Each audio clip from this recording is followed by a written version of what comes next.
Do you guys remember what the Tea Party was? Not the Boston Tea Party. That was a while ago. You know, that's probably before your time a little bit. I mean, the Tea Party is in the grassroots, well, kind of grassroots, political movement that arose to criticize Republicans because they felt they were too weak in response to Obama's overwhelming mandate back in 2008.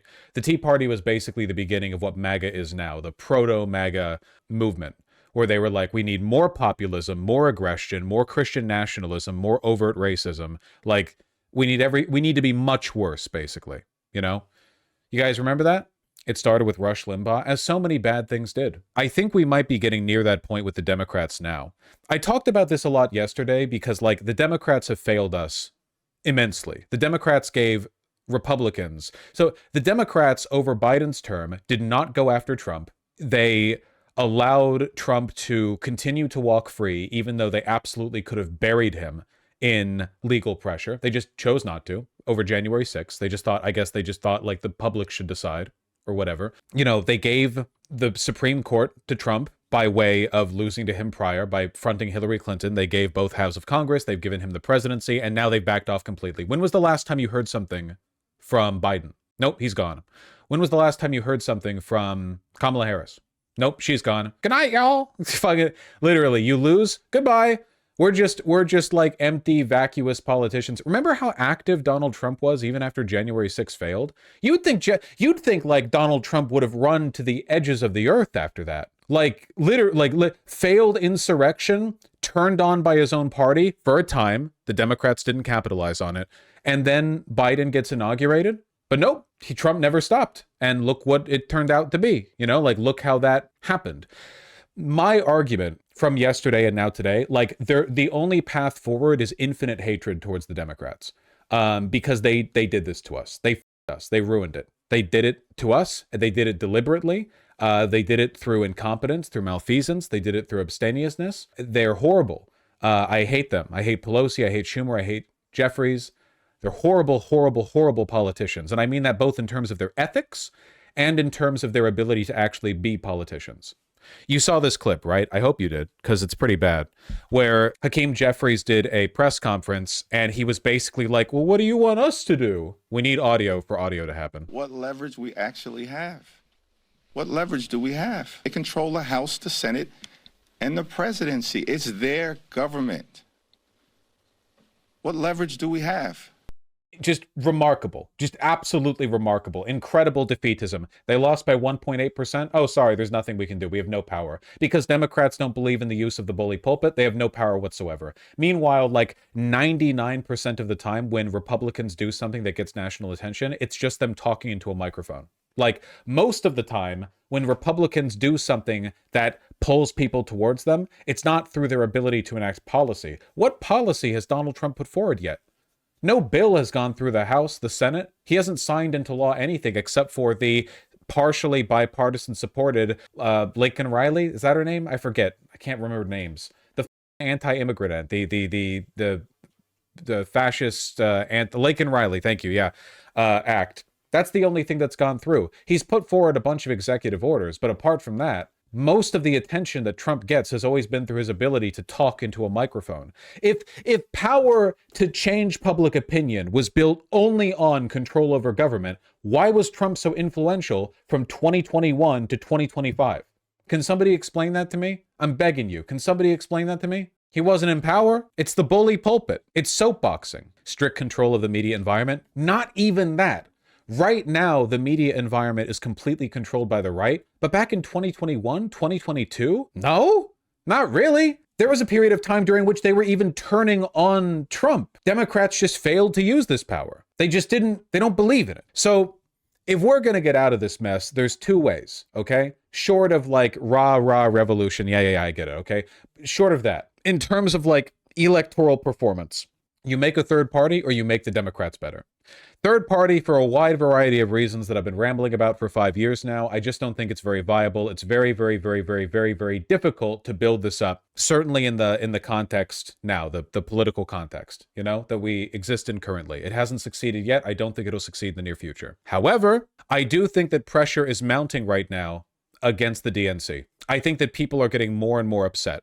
I saw this clip yesterday right after stream ended. I just about blew a gasket, okay? I had, this damn near killed me, and I'm considering pursuing legal action against Jeffries because I consider this kind of like a personal attack against me. So, you know how Eric Adams, the ostensibly Democratic mayor, the corrupt mayor of New York City, who has for some time now been signaling more and more that he is leaning right, up to just now getting pardoned by the DOJ, not pardoned, but like having the case against him dropped by the DOJ, and in exchange, he's allowing ICE to run rampant in New York City, and he's told his people not to be critical of Trump. Here's what Hakeem Jeffries, effectively the leader of the Democratic Party, has to say about that. Any reaction to the dropping of the charges against Eric Adams? No reaction at this point in time. The people of New York City will make a determination as to who is best positioned to lead the city of New York forward. Now, I want you to imagine this, okay? I want you to imagine that a powerful local Republican, like a governor of a major Republican state, because this is New York City here. So let's say like the governor of Florida, okay, had corruption charges brought against him back in 2021.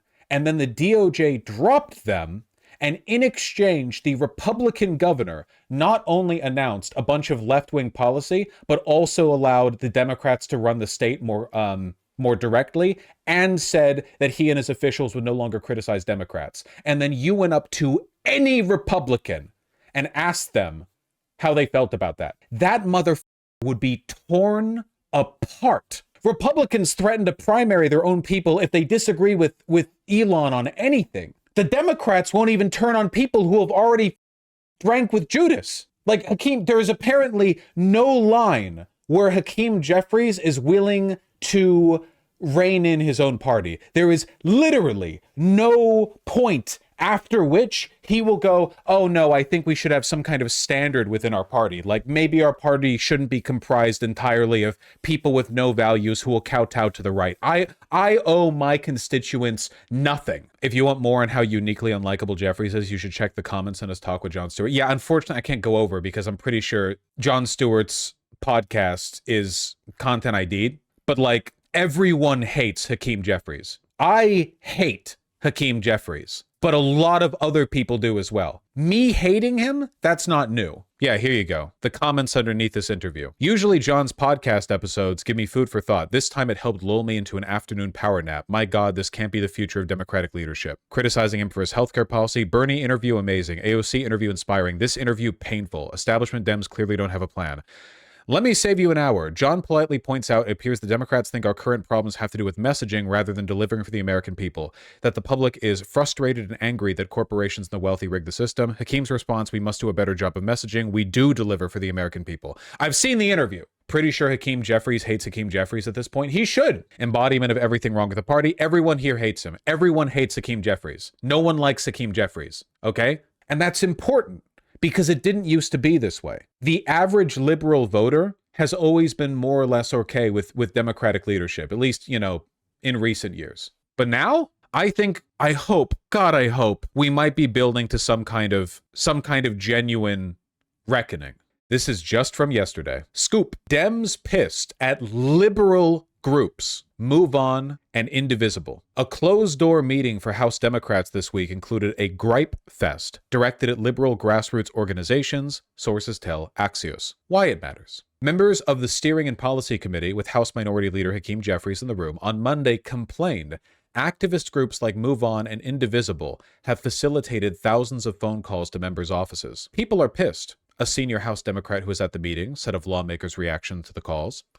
The Democrat said Jeffries himself is very frustrated at the groups, who are trying to stir up a more confrontational opposition to Trump. A Jeffries spokesperson disputed that characterization and noted Axios that their office regularly engages with dozens of stakeholder groups, including Move On and Indivisible, including as recently as Monday. There were a lot of people who were like, we've got to stop the groups from doing this. People are concerned that they're saying we're not doing enough. But we're not in the majority, said one member. Some Democrats see the callers as barking up the wrong tree given their limited power as the minority party in Congress. It's been a constant theme of us saying, please call the Republicans, said Representative Don Bayer. I reject and resent the implication that congressional Democrats are simply standing by passively, said Rep. Richie Torres. This is the guy who tried to get Hassan banned from Twitch for being anti-Semitic. He's extremely bought by AIPAC. On the other side, people are angry, scared, and they want to see more from their lawmakers right now, other than floor speeches about Elon Musk, Indivisible co-founder Leah Greenberg told Axios. So to be clear, okay, the incompetence and abstemiousness of the Democrats is now severe enough that they are bitching about liberal political organizing groups complaining to them that they're not doing enough. This isn't just lefties. This isn't Bernie bros. This isn't like radical Gaza protesters or whatever the okay. This is like this is the Democratic base. And not only are the Democrats unwilling to hear these criticisms, they're bitching about them. They're like, what do you want us to do? It's one of two possibilities. They are either controlled opposition, or they are so ideologically compromised by liberals' obsession with institutional power that they cannot fathom that they could be doing anything more. They literally cannot, they can't believe, they can't imagine. I don't know if it matters which one is more likely. I think the second one is worse. Here's a clip that I want to look at. Hey, dude, if you're going to do hits on national television, I know this how guy. about put it back up? How about not doing it like if somebody showed up to do an interview with us and they're looking down in their laptop like this. Okay, yeah, put it on the screen. Like yeah, they're looking down in their laptop like this. They got no microphone. Invest in a $25 microphone. You're talking to the American public. Christ, that guy looks like a corpse. No. Connelly? No. Trust me, okay? He's great. He's pretty spry as 74-year-olds with terminal cancer go. Definitely a better choice for the Oversight Committee minority leader position than AOC, the firebrand who's actually respected and liked and known about by a large number of people. It's his turn. You know, that's what people actually said about him when they were running against each other. They said it's his turn. Like, he's been waiting for this for a long time, you know? They actually said that. Yeah, nothing to do with the interests of the voters or his abilities. Literally just, yeah, he's old and he's going to die soon. Let's give him a shot. Like, the Democratic Party is basically like a Make-A-Wish Foundation for 80-year-olds, you know? Oh, you're about to die? Have a leadership position. Whatever. Last chance you get, right? Like, you don't know how to do this. You don't know how to play this game. You are not equipped for this. You may be a very great congressman. You may be very nice. You may have great voting record. You are not equipped to do this. Your staff is not equipped to do this. No one associated with you is equipped to do this. The people who elected you over AOC are not equipped to do this. Yep. Look in the mirror, understand the stakes that are going on, and say, I'm stepping aside. This is just If you want, you can go look at any of Connelly's statements to the media as the Democratic leader of the House Oversight Committee. Look at anything that he's done when talking to the media. He literally looks like a great grandpa who is on the cusp of death and is like, has no idea how to use the computer. Dude does not have the sauce. Not even a little bit. In fact, let me try to find it. 1 second. Let me try to find just anything. Just a little snippet, okay? Just a little snippet. Oh, we did see a clip of Connelly. Remember when Nancy Mace in the on the floor called or said tranny, and Connelly was like, I think that might be rude or something to that effect, and asked the Republican there to do something, and the Republican was like, sure, I'll see if I can do something. I'm not familiar with all this fancy new talk. I'll take a look and see if it's problematic later. And then Connelly was like, okay, thank you. Oh, sure, yeah, here's the relevant clip. Okay, remember, okay? This is the Democratic lead. He's the minority leader in the House Oversight Committee. This is a very powerful position, okay? Which is why it would have been a big deal if AOC could have gotten it, okay? This is the guy they chose. In an era where they understand that Donald Trump pretty much runs the show, they need firm, powerful, decisive leadership to grab the American people's attention and pull it back towards the path of justice. My motion to subpoena him, I thought, would have some broader support on the Republican side. It had none. You mentioned that they squashed it, but they had a scramble. They were collecting people and running into that hearing room, and they were able to table the motion on a 1-vote majority, 20-19. But the entire tenor and topic of the hearing shifted to Elon Musk, didn't it? So we achieved our goal. I know, right? Captivating stuff. Oh, yeah, here's where he said Donald Trump has a mandate, which is just fascist propaganda. The public did not give Trump a mandate to dismantle the whole chunks of the federal government. Gave him a mandate to, kick the tires, check the dipstick, and make sure that things are running well and efficiently. They didn't give him a mandate at all, you stupid piece of shit. 1.8% margin.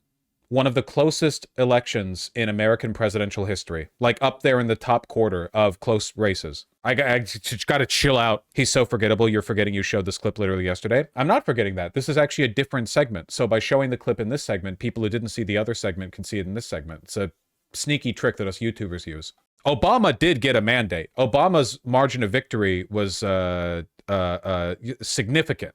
Not Trump's. But they're willfully giving ground to Donald Trump. I don't even know if it's because Connelly or whatever is paid opposition. I think in part it's just because the Democrats foster a culture of weakness. They foster a culture of weakness where no amount of failure can get you ousted from the party. You lose the entire goddamn government to Donald Trump, everyone gets to keep their seat. Yay, everyone stays in. The previous DNC chair never accomplished a damn thing except losing a Senate seat, and they gave him the goddamn DNC chair position, accomplished nothing except for dragging down the party. Connelly, oh, he's got terminal cancer and he's 85 years old or whatever, and he's dying. I think he's actually like 76. Who gives a shit, man? Give him the oversight position. Does he need to know how to use a computer? Nah. Indivisible is urging people who are scared to call their member of Congress, whether they have a Democrat or Republican, to make specific procedural asks. How can one kick these people out? Basically, what I am saying is that liberals in this country need to hate Democrats more than you think is possible, okay? You guys are emotionally stunted from years of high fructose corn syrup overconsumption and pornography addiction. You don't have you guys don't possess the emotional range I'm describing here, okay? We're talking about like levels of hatred that would max out the blood pressure for an individual such as yourself. All right? We need liberals to despise Democrats more than you can get, frankly. I literally do. Hate them more. Just infinite, undying hatred. Okay? It's so dumb. I recently learned the Dem rules literally say senior members get preference for leadership positions. Yes. No, the Make-A-Wish Foundation thing for old people was not a joke. I mean, it was partially a joke. But yeah, no, it's not even a matter of how effective you are as a politician. It's literally like, oh, you're old, you get it now. They don't believe in anything. Republicans don't have the same seniority system. Yeah, because Republicans like to win. We're getting close to a lib uprising. We do need a lib Tea Party. We need a lib Tea Party. We genuinely, we need liberals in this country to reject the Democrats now. And more energy needs to be directed towards this than the Republicans, by the way. Trust me, there's nothing you can say to Republican politicians that will change them on anything. They hate you and they want you dead and they don't care, okay? The Democrats you actually have some marginal control over. The Republicans are the ones that are destroying the country. The Democrats are the obstacle we need to get through to do something about it, okay? Like, we're dealing with a war machine that is left not only ineffective, but it's like the rust and rot of the previous machinery is occupying space that we need to build the effective machinery. It's the only chance. It's the only chance, man. It's the only chance, okay? It's important. I saw this on Twitter. I don't know if it's real, but because I really, really, really hate Democrats, I will... What purpose does rejecting Democrats right now serve as opposed to supporting them for reform over conservatives? What reform over conservatives? Every liberal who comes into chat to say that, you're living in a fantasy world. Like, what reform? Sure, then go support it. What are you talking about? It's like imaginary, like, if we never criticize the Democrats, maybe they'll suddenly start doing the things we want them to that they're currently refusing to do. No. Don't be a bitch. I don't know whether or not this is true. I choose to believe it is because I hate Democrats. I'm manifesting reality, okay? I'm wishing this into existence. There was a meeting protest today where over 100 community leaders and advocates met with Schumer, among others, and it went horribly wrong because he basically admitted that even they never thought about how to fight back. Everyone was mad as hell and demanding Dems do more. At one point, he basically laughs at my mom and smugly tells her that if she wants the community to be helped, then she needs to run for a position and help her community. And then my mom had to sternly remind her that she did, and she ran for her position, and she won, which is why she's there, with the rest of the advocates and leaders because they're doing their jobs and the top Democrats aren't doing theirs. Super awkward. Also, towards the end, they told the crowd that everything's off the record, so they can't be held to their word, Lamau. Is it true? I choose to believe that it is. Is it any different from what Feinstein said? Can somebody get me that clip with the Sunrise Movement? I believe it because it's what they've done before, you know? Can somebody find me that clip? Feinstein, not Weinstein. Sorry, that's a different person. Feinstein. Not that I give a shit. Spiritually true statement. You're speaking of ancient Democrats being allowed to run high-profile positions basically forever because, you know, leadership seniority and them hating their voters. We are trying to ask you to vote yes on the Green New Deal. Okay, I'll tell you what. We have our own Green New Deal. Some scientists have said that we have 12 years to turn this around. Well, it's not going to get turned around in 10 years. What we can do, Senator, if this doesn't get turned around in 10 years, you're looking at the faces of the people who are going to be living with these consequences. The government is supposed to be for the people and by the people and all you know for the what's people. interesting about this group is I've been doing this for 30 years. I know what I'm doing. You come in here and you say it has to be my way or the highway. I don't respond to that. You are talking to 10-year-olds. I've gotten elected. I just ran. I was elected by almost 1 million vote plurality. A mandate. And I know what I'm doing. She's crashing the f out. She's actually put this bitch on Xbox Live. It's over for her. So, you know, maybe people should listen a little bit. I hear what you're saying. I guarantee you every one of these children right now is more Maoist than you could comprehend. Like the level of third worldism, infinite suffering and death upon America, like being projected by these individuals. All of these children are on watch lists now for stuff they've said after this happened. We're the people who voted you. You're supposed to listen to us. That's your How old are you? job. How old I'm are you? 16. I Well, can't you didn't vote for me. Well, I'm 24. It doesn't matter. We're the ones who's going to be impacted. Something. It doesn't matter. We're going to be the ones who are impacted. I understand that. I have 7 grandchildren. I understand it very well. Senator, the cost of not taking this action is far higher than the cost. This is one of the reasons why I've said I don't think the Democrats are just bought. Because I think that if she was merely bought, she would be aware enough of what this sounds like that she wouldn't be saying stuff like this, which was, by the way, met with widespread criticism. I genuinely think like it's an ideological thing. Like being bought is part of it, I guess.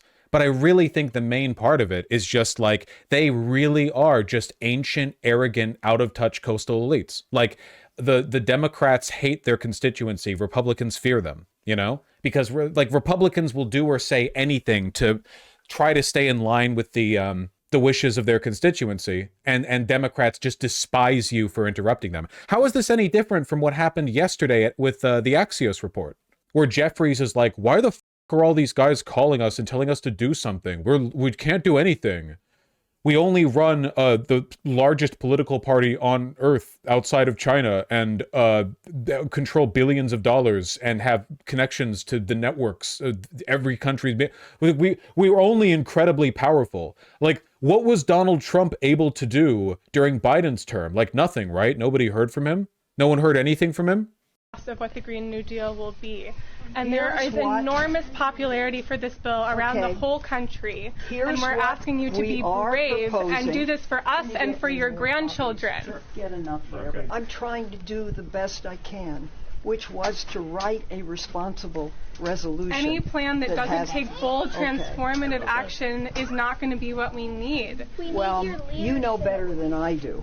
So. See, she's actually mad. She's an arrogant fucking croon. She's a aristocrat who's angry at the audacity of these constituents, not voters, I guess, but constituents. How dare they question her? Like, she's angry at them for, it's not just her being bought. It's not just her being like, well, they paid me to not support the Green New Deal. The oil companies paid me or whatever. Like, she just hates them. She despises them. I think one day you should run for the Senate. Great. And then you do it your way. But by that time, in the meantime, there's going to be a big problem. I just won a big election.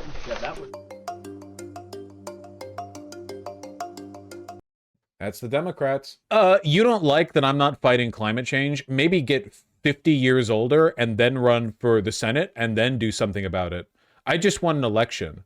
How many elections have you won, you 10-year-old? Stupid bitch. I'm Feinstein. I've won my seat over and over again 5 million times. I have the mandate.